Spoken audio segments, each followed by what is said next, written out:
అందాల్ని పుట్టిల్లు ఆ కళ్ళు చూడు, అమ్మ ముక్కోటి మెరుపులా మోము చూడు, అమ్మమ్మ ముగ్గురమ్మల మూల పుట్టమ్మ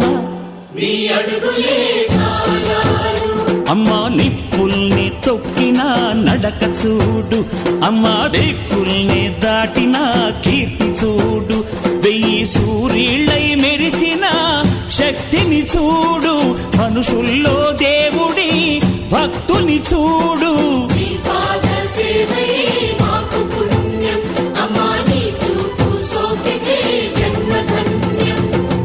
అమ్మా భవాని లోకాల నేలే ఓంకార రూపమమ్మ, తల్లిని మహిమల్ని చూపవమ్మా.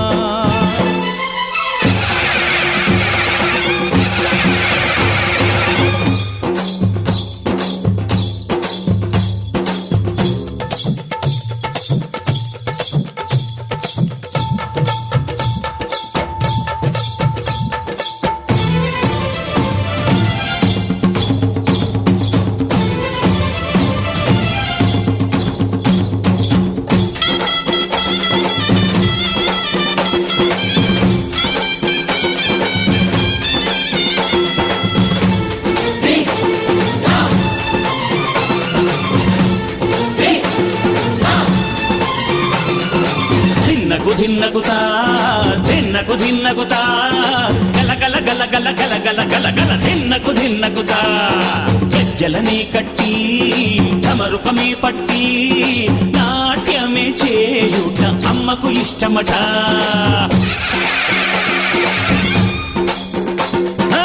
ఊగే ఊగేల ఇయ్యాలి హారతి, కాయలు కొట్టి ఫలములు పెట్టి పాదాలు తాకితే అడిగిన వరములు ఇచ్చును తల్లే.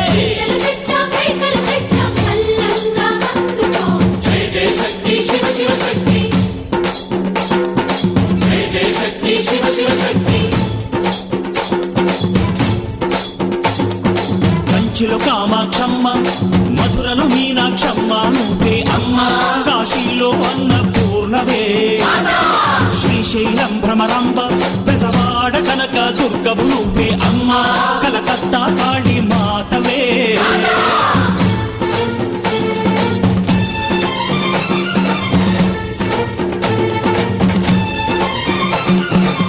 నరకుణ్ణి హతమార్చి శ్రీకృష్ణుణ్ణి కాచి సత్యభామై శక్తే చూపినావే, నరలోక భారాన్ని భూదేవై మోసి సాటి లేని సహనం చాటినావే, భద్రకాళి నిన్ను శాంతపరిచేందుకు రుద్రనేత్రుండు శివుడైన సరితూగునా, బ్రహ్మకు మేధస్సు విష్ణుకు తేజస్సు నీ పదధూళిని తాకక వచ్చనట, బ్రహ్మకు మేధస్సు విష్ణుకు తేజస్సు నీ పదధూళిని తాకక వచ్చనట, నీ పదధూళిని తాకక వచ్చనట, నీ పదధూళిని తాకక వచ్చనట.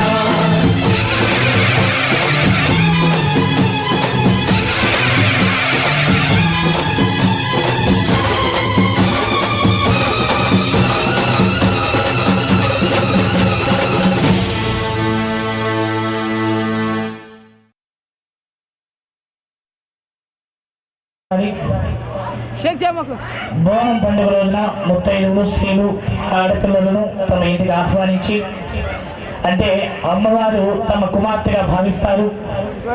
ఆ విధంగా చక్కగా స్త్రీలు తమ యొక్క శ్రేష్టమైన కథలతో సమర్పిస్తారు.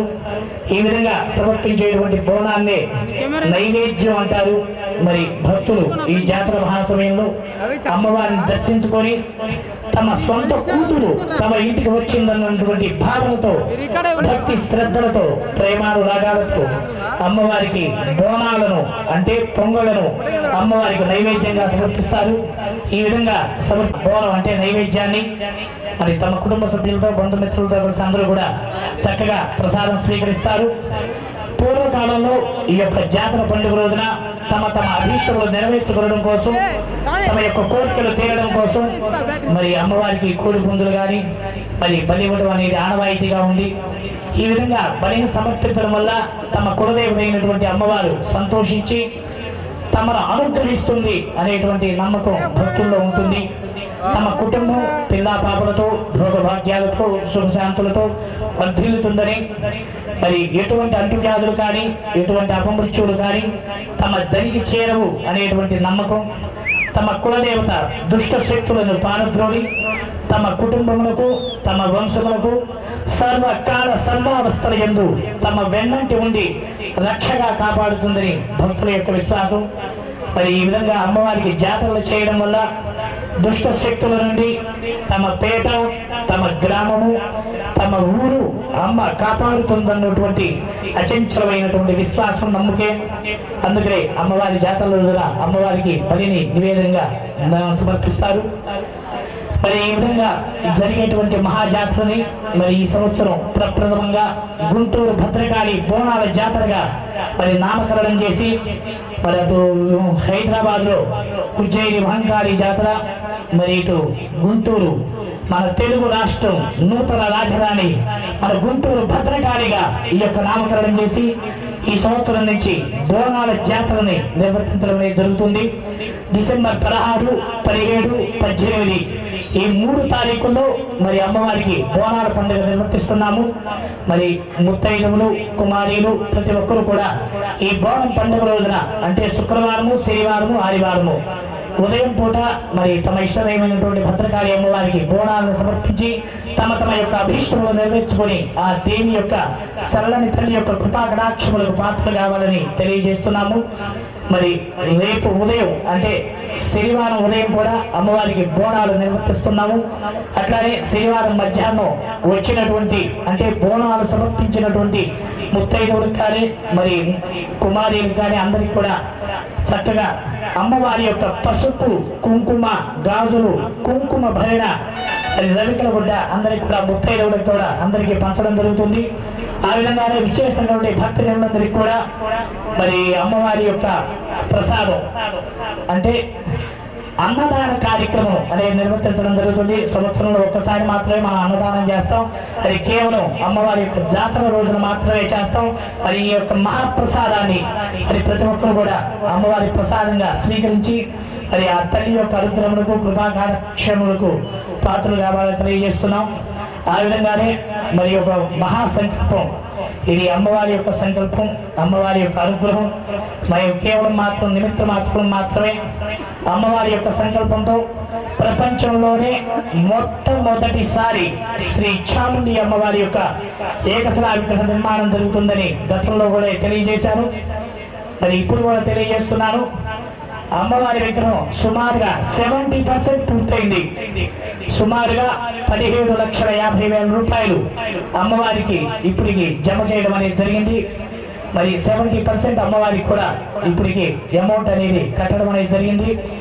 అమ్మవారికి శాస్త్ర ప్రమాణంగా మరి నృసింహ ప్రసాదము అనేటువంటి తాళపత్ర గ్రంథంలో ఉన్నటువంటి దేవనాగరి లిపిలో ఉన్నటువంటి చాముండి ధ్యానాన్ని కూడా మరి ఈరోజు పాంప్లెట్ లో ప్రచురించడం అనేది జరిగింది. ఆ విధంగానే అమ్మవారి యొక్క ధ్యాన ప్రమాణం ప్రకారం అమ్మవారి యొక్క రేఖా చిత్రాన్ని కూడా ప్రచురించడం అనేది జరిగింది. అట్లానే దాని పక్కనే రేఖా చిత్రం ప్రకారం సుమారుగా ఒక 70% తయారైనటువంటి విగ్రహాన్ని కూడా భక్తులందరూ కూడా తెలియచేయాలి అనేటువంటి సంకల్పంలో ఇక్కడ మరి ప్రచురించడం అనేది జరిగింది. మరి తమిళనాడు స్టేట్ మొత్తానికి కూడా స్థపతి, మన టీడీపీ అంటే తిరుమల తిరుపతి దేవస్థానానికి కూడా 25 సంవత్సరాలు స్థపతిగా పనిచేసినటువంటి మరి పద్మశ్రీ ముత్తయ్య స్థపతి అంటే చెన్నై ఆయన మరి కేలంబాగం దగ్గర ఉన్నటువంటి ముత్తయ్య స్థపతి గారి యొక్క ఆధ్వర్యంలో మరి ఈ యొక్క విగ్రహ నిర్మాణం అనేది జరుగుతుంది. మరి ఈ యొక్క మహాప్రతిష్ఠ మరి ప్రస్తుతం అంటే గతంలో మేము ఇక్కడ చేయాలనేటువంటి సంకల్పం చేశాను. కానీ అటువంటి భారీ విగ్రహం పెట్టడానికి మరి ప్లేసు అనుకూలంగా లేకపోవడం, మరి క్రేన్లు పెట్టకపోవడం, మరి దానికి కావలసినటువంటి మరి స్థలం అనుకూలంగా లేకపోవడం వల్ల మరి అమ్మవారి ప్రతిష్ఠ చేయడానికి మరి అమ్మవారి యొక్క ఆశ్రమ నిర్మాణానికి కూడా సుమారుగా ఒక 5 ఎకరాల స్థలం అవసరమైనటువంటి పరిస్థితి ఏర్పడింది. మరి అమ్మవారి ప్రతిష్ఠ చేయడానికి మరి ఆశ్రమ నిర్మాణానికి సుమారుగా 5 ఎకరాల స్థలం అనేది అవసరం. మరి భూ విరాళాలు ఇచ్చేటువంటి మహాదాతలు ఎవరైనా సరే సంప్రదించగలరు. ఇది మహత్ కార్యం. ఎంతకాలం జీవించాలన్నది ముఖ్యం కాదు, ఎన్ని యుగాలు నీ పేరు నిలిచి ఉన్నది అన్నదే ముఖ్యం. నిజంగా జీవించడం అంటే అది. ఇటువంటి మహత్కార్యంలో మీరు కూడా భాగస్వాములు కండి.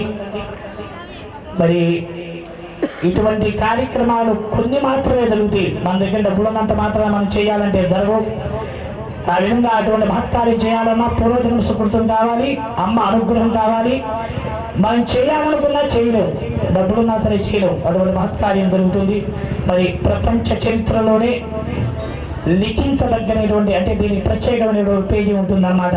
ప్రపంచంలోనే ఎక్కడా లేదు, ఇంత మటుకి ఎక్కడా లేదు, ఇంత మటుకి ఎక్కడా జరగలేదు. అమరావతిలో బాలచాముండి అమ్మవారు 3.5 గల విగ్రహం, అమ్మవారు అభయస్తో వయ్యారంతో ఉంటుంది. మైసూరులో చాముండి అమ్మవారు 3 ఫీట్ అంటే 3 అడుగుల విగ్రహం. అమ్మవారు చతుర్భుజాలు, అష్టభుజాలు అంటే కుడివైపు 4, ఎడమవైపున 4 భుజాలతో ఉంటుంది. కానీ శాస్త్ర ప్రకారం మరి చాముండి అమ్మవారు సింహవాహనం అధిరోహించి మహిషాసురుని సంహరిస్తూ కుడివైపున 10 భుజములతో, ఎడమ వైపున 10 భుజములతో మరి సంపూర్ణమైనటువంటి విశ్వరూపం అమ్మవారిది, చాముండి అమ్మవారిది. శాస్త్ర ప్రమాణంగా ఈ విధంగా చండీ సప్తశతిలో మరి వివరించబడినటువంటి చాముండి మహాకాళి, మహాలక్ష్మి, మహాసరస్వతి చాముండి పరదేవత. యూపీ అంటే ఉత్తరప్రదేశ్లో ఈ యొక్క మహావిద్య అతి ప్రాచుర్యంలో ఉంది. అంటే మన వారికి ఇటువారికి ఎక్కువగా తెలియదు. చండీ విద్య అనేది ఎక్కువగా హారి విద్య, కాళీ విద్య అని శాక్తయంలో 2 విధానాలు ఉంటాయి. మరి ఇటువంటి చండీ విద్య అనేది ఎక్కువగా మన సైడ్ ఎక్కువగా తెలియదు. యూత్లో అతి ప్రాచుర్యంలో ఉన్నటువంటి మహావిద్య ఇది. మరి అటువంటి యొక్క మహత్కార్యాన్ని మరి చేయాలని సంకల్పించాం. మరి ఆ తల్లి అనుగ్రహం ఉన్నటువంటి వారు మరి ఈ విధంగా ఏదైనా ఈ కార్యక్రమంలో మరి మేము కూడా భాగస్వాములు కావాలి, మా చెయ్యి కూడా ఉండాలి అని ఎవరైనా మనస్సులో సంకల్పం కనుక జరిగినట్లయితే వాళ్ళు తెలియజేస్తున్నాం. మరి తెలంగాణలో ఎల్లమ్మ జాతర, హైదరాబాద్లో మహంకాళి జాతర, మన గుంటూరులో భద్రకాళి బోనాల జాతర. ఇది మన రాష్ట్ర పండుగ కావాలి. గుంటూరు రాష్ట్రం నలుమూలల గుంటూరు యొక్క పేరు ప్రతిష్టలు దశ దిశలా వ్యాపించాలి. గుంటూరు భద్రకాళి బోనాల జాతర మరికొద్ది తొందరలో రాష్ట్ర పండుగ అవతరించాలి. అటువంటి చరిత్ర ఇక్కడ ఉంది. సుమారుగా 50 సంవత్సరాలు ఈ దేవాలయ చరిత్ర ఉంది.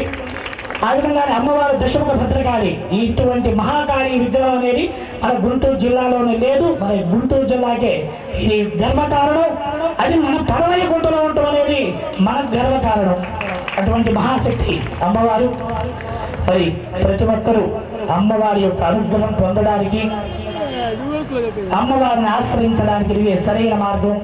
కాళీ భక్తులారా, దేవి భక్తులారా, లక్షలాదిగా కదలి రండి.